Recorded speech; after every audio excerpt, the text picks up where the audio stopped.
J'allais commencer cette vidéo en parlant de la mort de Charlie Kirk par dire, voilà, je n'étais certes pas d'accord avec tout ce qu'il disait, mais il défendait une certaine conception du débat, blablabli, blablabla. Non, ça c'est terminé maintenant. Non, maintenant on dit les choses, on s'assume, on va défendre encore plus fortement ces valeurs-là, et surtout, on ne se laissera plus jamais intimider par la gauche. Plus jamais.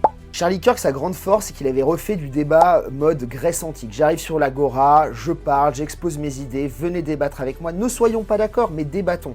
Comme ça, au moins, il n'y aura pas de violence en politique. On pourra s'envoyer des fions, on pourra se dire des choses horribles, mais à la fin, on peut se serrer la main et se dire, voilà, on a bien débattu, on a chacun défendu nos idées, soyons d'accord qu'on n'est pas d'accord.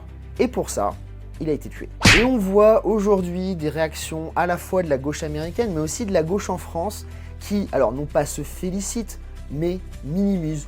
Oh, quand même, il avait apporté quand même beaucoup de violence dans le débat. C'est quand même un allié de Trump. Trump, il est quand même très violent. Le mec s'est fait tuer. Tuer pour avoir débattu avec des gens. On est où là?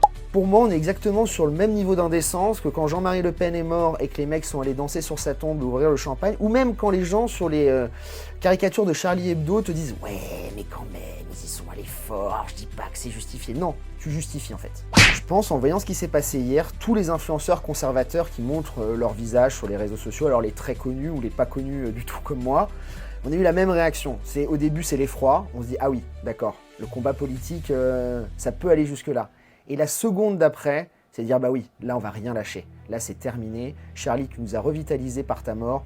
On va y aller encore plus fort. » En tout cas, paix à ton âme, Charlie. On pense à ta famille, on pense à ta femme. Et sache que le combat continue et va continuer aux États-Unis, en France et dans toute l'Europe. La gauche est pas prête. On va rien lâcher.